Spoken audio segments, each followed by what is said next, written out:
సహోదరి సోదర, దేవుడు ఆయన మహాకృపను బట్టి మన కరుణించిన వాడు. చాలామంది దేవుని వాక్యాన్ని, దేవుని యొక్క మాటను వినినట్టు ఉండి అనుసరింపని వారు అనేకులు ఉన్నారు. గైకుంట వల్ల మనకు మేలు కలుగుతుంది.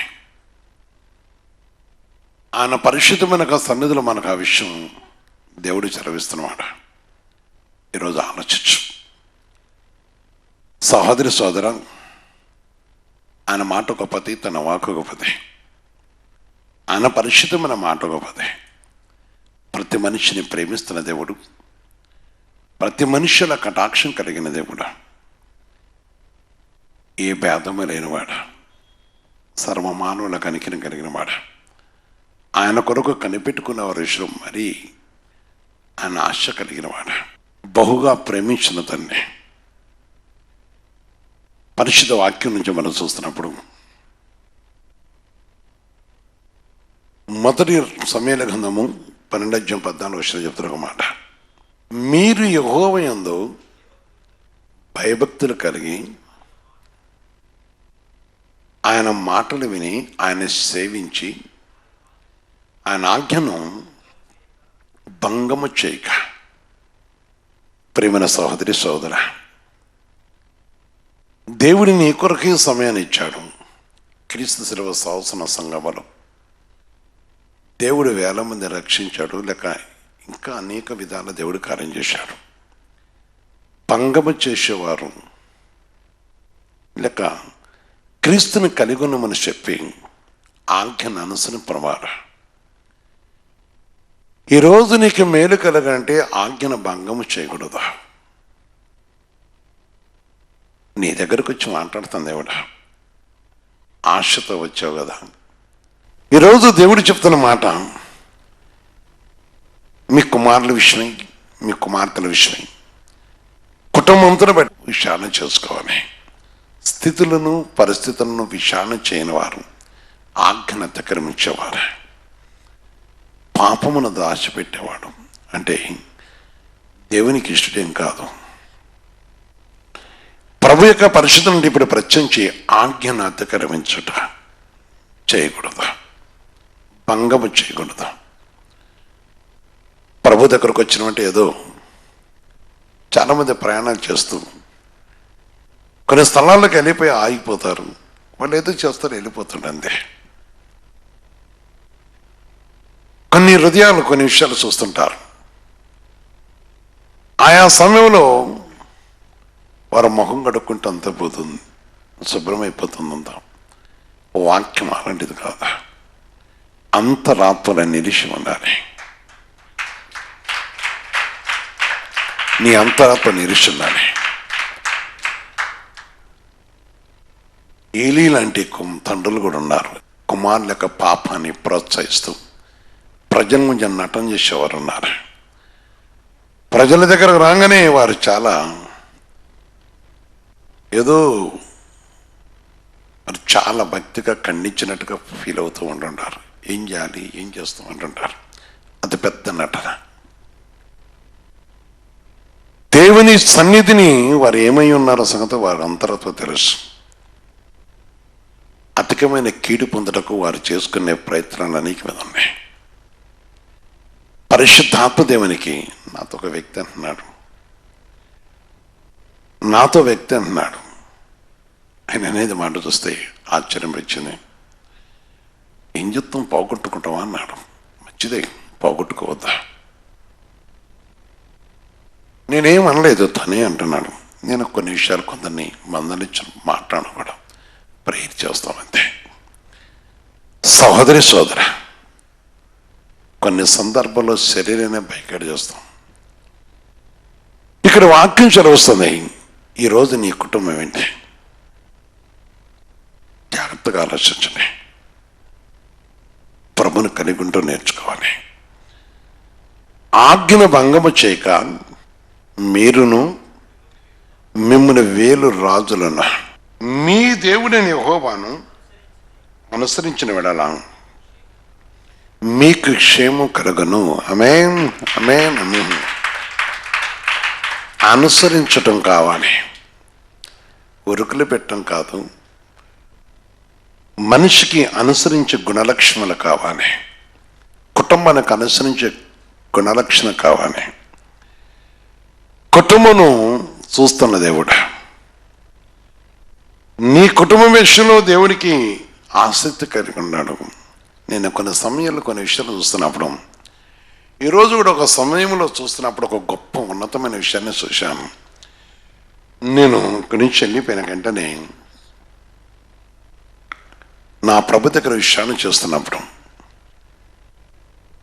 ఆయన అనేక సార్లు అనేక విషయాలు తెలియపరుస్తున్నాడు. ఆ విషయాన్ని బట్టి నేను చాలాసేపు ప్రభుత్వంతో కన్నీరు విడవలసి వచ్చింది. నా ప్రియమైన సహోదరి సోదర, అంటే ఆయన మహాకార్యమును చూసినప్పుడు, ఆయన మనిషి వల్ల తనకున్న ప్రేమను చూసినప్పుడు ఎంత వర్ణించలేదో నేను చూశాను. అందుకే ఈరోజు అన్నాడు, మీకు క్షేమ కలుగును, అనుసరించిన వేళలో మీకు క్షేమము కలుగున. అనుసరిస్తే దేవుని యొక్క మాట మనం అనుసరించినప్పుడు, పరిశుద్ధ దేవుని యొక్క మాటపై ఆధారపడుతున్నప్పుడు, అందుకే ప్రభు నామం బట్టి దేవుని వెళ్ళారు ఒక మాట ఉన్నాడు, పరిశుద్ధ దేవుని నామం బట్టి.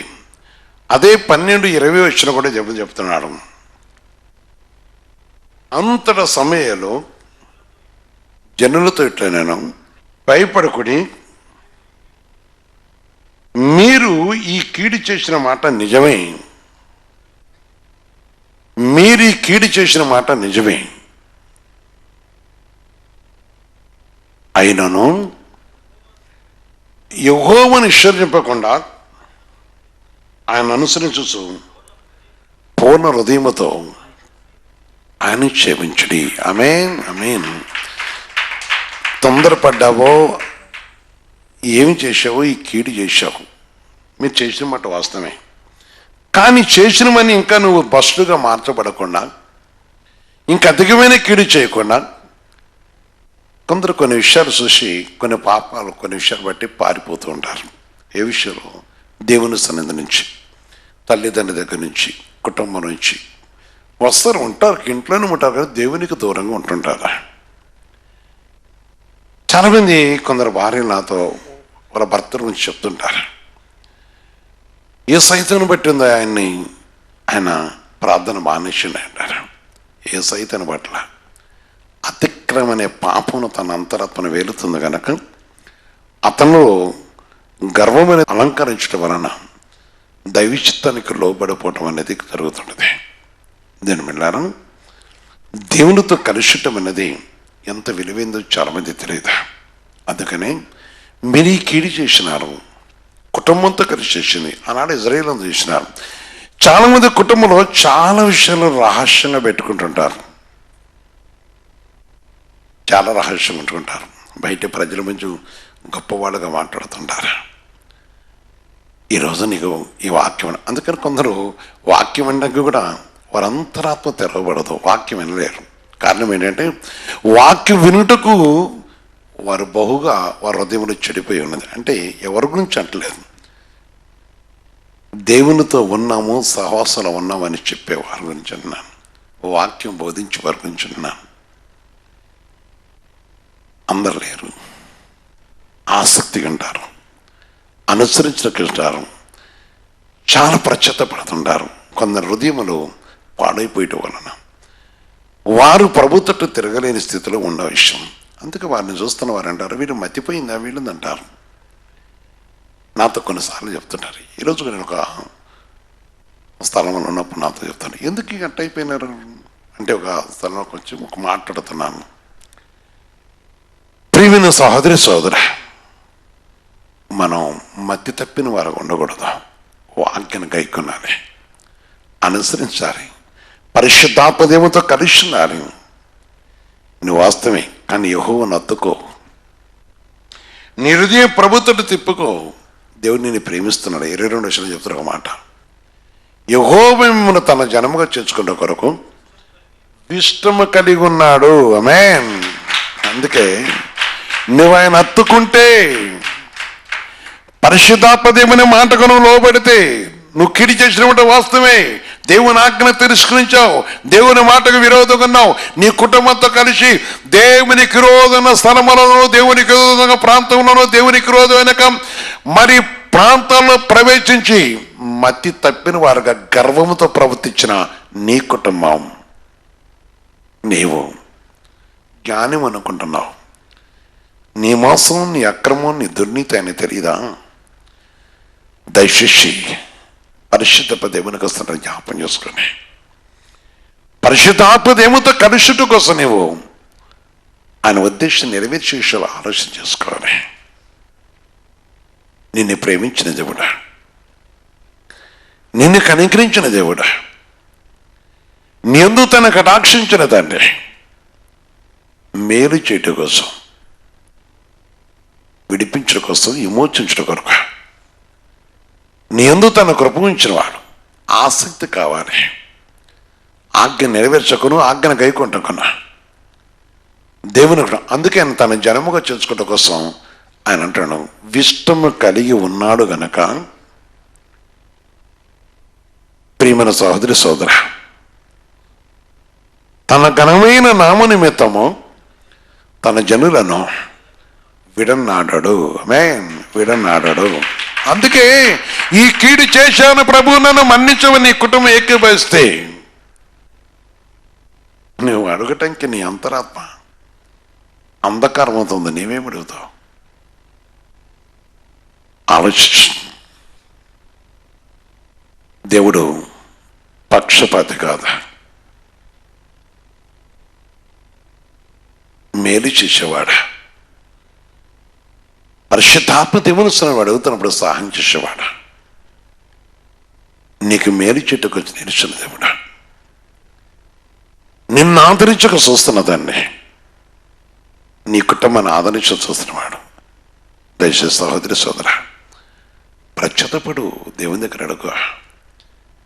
వృద్ధాప్యమైన మీరు, ఏ మనస్సులో ఉన్నవారు, ఇంకా ఆయుష్లు చూస్తున్నప్పుడు,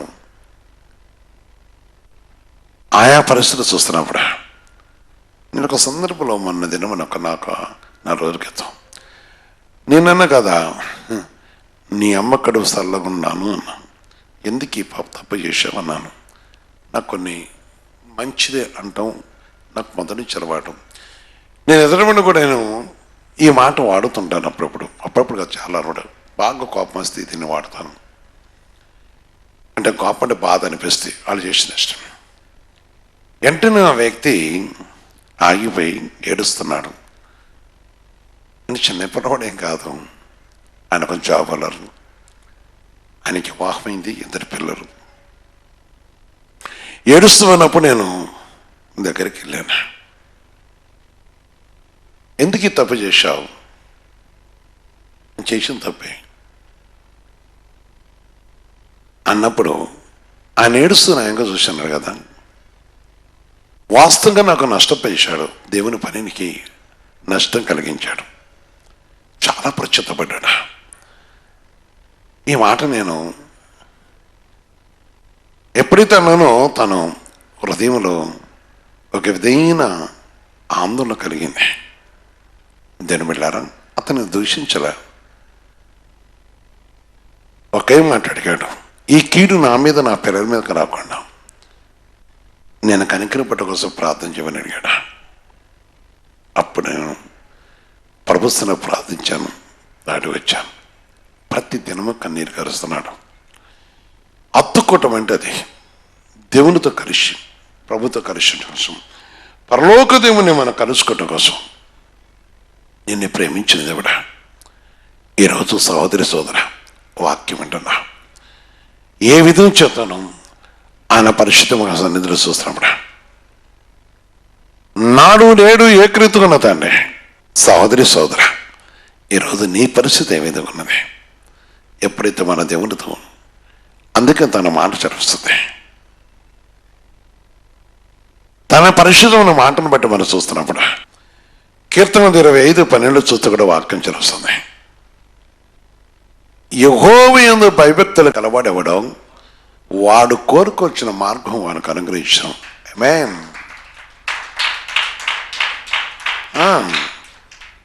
మన ప్రాణము నెమ్మదిగా ఉండను, అతని సంతానం భూమిని స్వతంత్రించుకున్నాను. ఆలోచించు. దేవుని యందు భయమును భక్తి కలిగి ఉండటం వలన, అందుకే మొరపెట్టినప్పుడు కనికరించేవాడు, కటాక్షించే దేవుడు. కీర్తన గ్రంథము 55:16 కూడా మాట చెప్తున్నాడు. అయితే నేను దేవునికి మొరపెట్టుకుందను, యెహోవా నన్ను రక్షించును. మేం మొరపెట్టడం నేర్చుకోవాలి, దేవునికి మొరపెట్టడం నేర్చుకోవాలి, దేవునితో కలిసిటం నేర్చుకోవాలి, దేవునితో కలిసి జీవించడం నేర్చుకోవాలి. అప్పుడు భయమును భక్తి ఉంటే భవిష్యత్ కోరుకోవాల్సిన విషయం. కొందరు నాతో చెప్తుంటారు, ఫలానా అబ్బాయి విషయంలో మేము ఆశపడుతున్నామయ్యా, ఆయన కోసం ప్రార్థన చేయండి అంటారు. ఆ వ్యక్తి కోసం ప్రార్థన చేయండి, ఆ వ్యక్తి తప్పకుండా దేవుడు మా అమ్మాయిని వివాహం చేసుకోవాలి, లేకపోతే మా అబ్బాయిని వారు చేసుకో. ఇటు కొంతమంది నన్ను అడుగుతున్నాం, మేము ఇష్టపడుతున్నాం అంటుంటారు. ఒకరోజు ఒక సహోదరి మాట్లాడుతూ అవుతుంది కదా, మేమన్నీ మా ఇష్టపడ్డమే చూసుకున్నాం, కానీ మీరు ప్రార్థన చేయండి అన్నది. నేను నవ్వాను, ఏం మాట్లాడాను, నవ్వాను. ఆ తర్వాత ఒక టైం వచ్చింది, ఆమె ఊహలేంటో ఆ స్థితి ఏంటో దేవుడు వెల్లడిపరిచాడు. ఆ కుమారుని దేవుడు ప్రేమించడం తప్పించాడు, దేవుడు కనికరించాడు. ఆమె ఏంటో తెలుసుకున్నాను. చాలామంది ఏమంటారంటే, అయ్యా మేము ఫలాని గురి పెట్టుకుని, ఈ గురి నీ గురి కాదు, కోరుకోవలసిందిదో ఆయన తెలియపరిచేవాడు కనుక ఆయనకు అప్పగించుకోవాలి. అప్పుడు నీ కుటుంబానికి కావాల్సిన మేలుకరమైనగా, నీ కుమారుడికి కావాల్సిన మేలుకరమైన భార్యనిస్తాడు, నీ కుమార్తెకు వచ్చిన మేలుకరమైన భర్తనిస్తాడు. నీవు కోరుకున్న మార్గంలో సుఖమును, సమాధానం, శాంతి ఉంటుంది. ఆలోచించాలి. కొన్ని వింటుంటాను నేను, పరిశుద్ధ దేవుడు మనతో ఉన్నాడు, ఆయన దాటిపోయే దేవుడు కాదు, డబ్బే శాశ్వతం కాదు, లోకం అనేది శాశ్వతమైంది కాదు, దేవుని మార్గం శాశ్వతమైంది. ఒక వ్యక్తి నిన్ను చూసి గనుడుగా వెంచటం అని కాదు, నిన్ను చూసిన సర్వోన్నతమైన దేవుడు, ఆ సర్వోన్నతమైన దేవుడు నీతో ఉన్నాడని ఆ వ్యక్తి తెలుసుకోవాలి. నీతో, నీ కుటుంబంతో ఉన్నాడని, నీతోనూ మీ కుటుంబంలో ఆయన ఉన్నాడు అని ఆ వ్యక్తి తెలుసుకున్నప్పుడు అతనికి అప్పుడు భయం కలుగుతుంది, లేక నీ యందు జాలి కలుగుతుంది, లేక నీ వెడల కటాక్షం కలుగుతుంది. నిన్ను నేను దీవించిన ఆయన దీవించని ఆశపడుతుంటారా? ఆలోచించండి. మేలు కలుగుతుంది, సమాధానం దొరుకుతుంది, శాంతి దొరుకుతుంది, నెమ్మది దొరుకుతుంది. సహోదరి, ఈరోజు దేవుడు నీకోసం, అవును, చాలా జీవితంలో కొన్నిసార్లు మనం కొన్ని విషయాలు మాట్లాడుతున్నప్పుడు మనం కొన్ని విషయాలు మర్చిపోతూ మాట్లాడుతుంటారు. దయచేసి నువ్వు కానీ, నేను కానీ, మనం కానీ ప్రభుకి విరోధంగా మార్చబట్టకూడదు. పరిశుద్ధాత్మ దేవునితో మనం కలిసి ఉంటామనేది దేవుడు కోరుకున్నవాడు, ఆయన సెలవిస్తున్న దేవుడు, ఆయన ప్రేమించిన దేవుడు. అందుకని కీర్తన గ్రంథంలో చెప్తున్నాడు ఒక మాట. కీర్తన గ్రంథము 56:12 చెప్తున్నాడు, దేవా నీవు మరణము నుండి నా ప్రాణమును తప్పించున్నావు, నేను జీవపు వెలుగులో దేవుని సన్నిధిని సంచరించినట్లు జారిపడకుండా నీవు నా పాదములను తప్పించి ఉన్నావు. అమేన్, అమేన్, అమేన్. సాక్ష్యం ఇస్తున్నాడు, దేవా నీవు మరణము నుంచి నన్ను దాటించావు. కారణం, ప్రేమించాడు, కనికరించాడు, ఆజ్ఞను గైకొన్నాడు గనక, వాగ్దానం చేశాడు కనుక, మీకు క్షేమం కలుగును కాకుండా గనక క్షేమం కోసం ఆ మరణం నుంచి తప్పించాడు, కాలు జారిపోకుండా కాపాడాడు. ఆయన పరిశుద్ధను అంటే కాపాడుతూ కనికరిస్తూ అని చదివిస్తున్న మాట చూసినప్పుడు తన పరిశుద్ధమైన సన్నిధులు ఆయన ఏ విధంగా కాపాడాడో మనం చూస్తున్నాం. దేవుని సహోదరి సోదర, ఆలోచించు. ప్రభు యొక్క మాట ఎంత గొప్పదో. పరిశుద్ధాత్మ దేవుని యొక్క వాక్యం చాలా విలువైనది. తన నామం, తన మహిమార్థ నామం, పరిశుద్ధాత్మ దేవుని యొక్క నామం ఘనమైనది కనుక అందుకని నీవు నన్ను తప్పించి ఉన్నావు, నా కాలు జారిపోకుండా నువ్వు తప్పించావని తను చెప్తున్న ఒక మాట మనం చూస్తున్నాం. అందుకని పరిశుద్ధ దేవుని యొక్క నామను బట్టి దేవుని బిడ్డలారా, నేను సజీవుల వెలుగులో దేవుని సన్నిధిని సంచరించినట్లు జారిపడకుండా నువ్వు నా పాదములను తప్పించున్నావు. జారిపడకుండా నువ్వు నన్ను తప్పించున్నావు. ఎంత గొప్ప దేవుడా. ఈరోజు నీ కుటుంబానికి కూడా సాక్ష్యం కావాలి. ఆయన ఎవరు తప్పిస్తాడు, ఎందుకు తప్పిస్తాడు? తన కృపా సన్నిధిని ఆయన అనుగ్రహించేవాడు. తన పరిశుద్ధ నానుంటి తప్పించడానికి ఎప్పుడు కూడా ప్రతి మనిషి కోసం ఎదురు చూస్తున్నాడు. ఎవరైతే తన కోసం ఆశపడతారో వారిని జారిపడకుండా తప్పేయాలని, విడిపించాలని, విమోచించాలని, కనికరించాలని. ఎందుకంటే ప్రభువైన యేసుక్రీస్తు ఈ లోకంలో జన్మింపక ముందే కొన్ని విషయాలు ఆయన గురించి చదివించిన మాటలు మనం చూస్తున్నాం. పరిశుద్ధాత్మ దేవుని యొక్క నామను బట్టి ఈ విషయం మనం జ్ఞాపం చేసుకున్నప్పుడు వాక్యం చదువుతుంది. నా ప్రియమైన సహోదరి సోదర, ఆలోచించు. నీ పాదాలు ఎక్కడో నీవు జ్ఞాపం చేసుకో. వాక్యం చదువుతుంది. లోకోత్సవం మొదలు 50 వస్తాయి. ఆయనకు భయపడే వారి మీద ఆయన కనికరము తరతరములు నిలిచెను. ఆమేన్, ఆమేన్, ఆమేన్. అందుకే తప్పించేవాడు, అందుకే విడిపించేవాడు, అందుకే మరణ ఛాయ నుంచి తప్పించేవాడు, అందుకే దుష్టి నుంచి తప్పించేవాడు, అందుకే అపవాది నుంచి తప్పించేవాడు, అందుకే అబద్ధికు నుంచి లేక మనిషికి వస్తున్న ప్రతి రోగం నుంచి తప్పించేవాడు. నీ కుటుంబాన్ని తప్పిస్తాడు, విడిపిస్తాడు. భయపడితే ఆమేన్, ఆమేన్, ఆమేన్, ఆమేన్. ఆయన కనికరం గల దేవుడు. సజీవులున్న మార్గం వచ్చినవాడు. ఆయన ఎంత జాలి గలవాడంటే తన జాలి ఎంత గొప్పదండి. నేను వెళ్ళడం యేసుప్రభు ఎందుకు వచ్చాడనే మాట మనం విన్నాం. దేవుని యొక్క పరిశుద్ధ సన్నిధులు, ఆయన పరిశుద్ధ మాటను బట్టి మన దేవుని హక్కు వింటున్నాం. ఈనాడు దేవుడు నిన్ను ప్రేమించి ఆయన ఎంత జాలి గలవాడు. కీర్తన 103లో చూస్తే ఈ మాట చెప్తున్నాడు. తండ్రి తన కుమారుని ఎడల జాలి పడినట్లు యెహోవా తన యందు పవిత్ర గలవారి ఎడల జాలి పడిన. 103:13 చెప్తున్నాడు. తండ్రి తన కుమారుని ఎడల జాలి పడినట్లు యెహోవా తన యందు పవిత్ర గలవారి ఎడల జాలి పడిన. ఈ జాలి పడతన యేసయ్య చెప్తున్నమాట.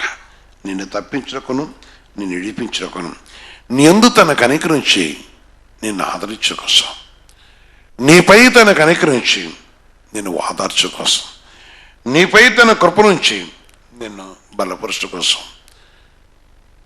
ఆయన కృపలో నిన్ను దీవించడం కోసం ఈరోజు దేవుడు మాట్లాడుతున్నమాట. ప్రియమైన సహోదరి సోదర, జ్ఞాపకం చేసుకొని పరలోక దేవుడైన ప్రభువు మాటకు మనం లోబడే.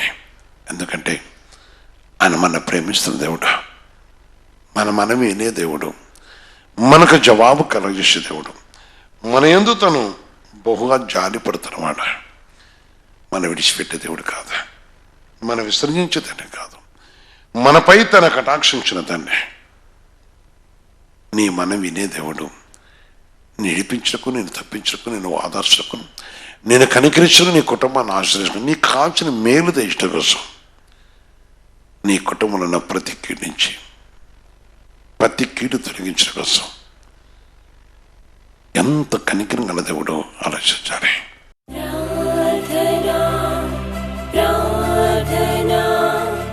ఆదరించు యేసయ్యకు ప్రార్థన.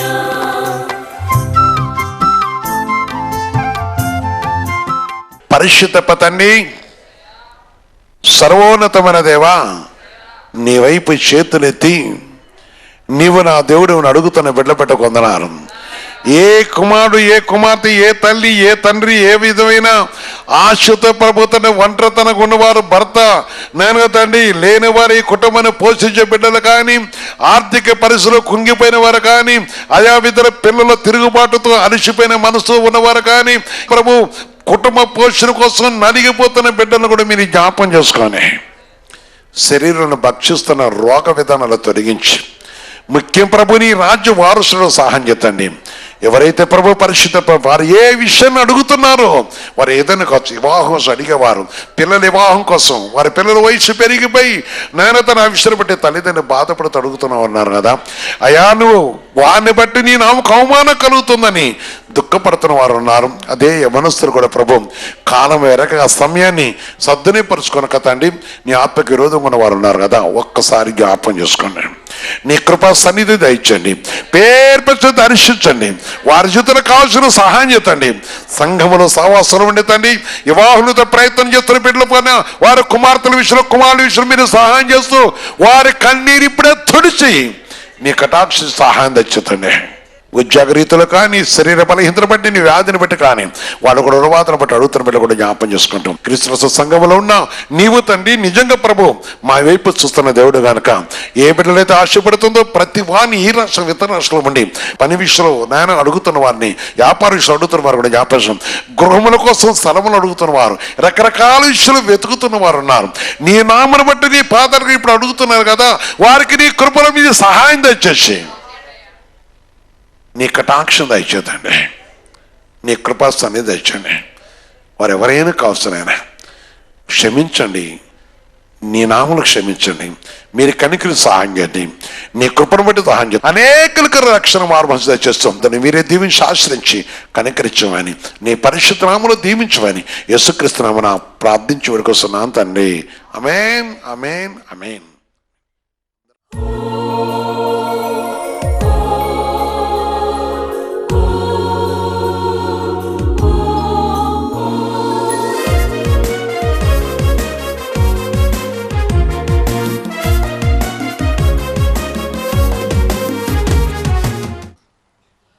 అంతలా గడ్డ ఇటు తిరిగి క్యాన్సర్ అనుకొని భయపడదట, ఇటు వచ్చేది ఇటు తిరిగేదట. సరే వచ్చింది ఏసే దగ్గరికి. ఏసు నామలో ప్రార్థన చేసినాం. ఆయన నామం ఏమి నామం? ఘనమైన. ఆ ఘనమైన నామం ఆమె మీద పడ్డది. గడ్డ ఉందా? తర్వాత సాక్ష్యం చేద్దాం. గడ్డ ఉందా? ఇప్పుడు ఎవరు తీసేసినారు? ఏసుక్రీస్తునగా మహిమ కలుగాక. మరి చెప్తుంది ఇక్కడ నుంచో అని ఒక్క దెబ్బతో పోయిందట అది. అంటే ఆ మాట ఉంటుంది కనుక అయితే కాళ్ళు ఏదో మోకాళ్ళ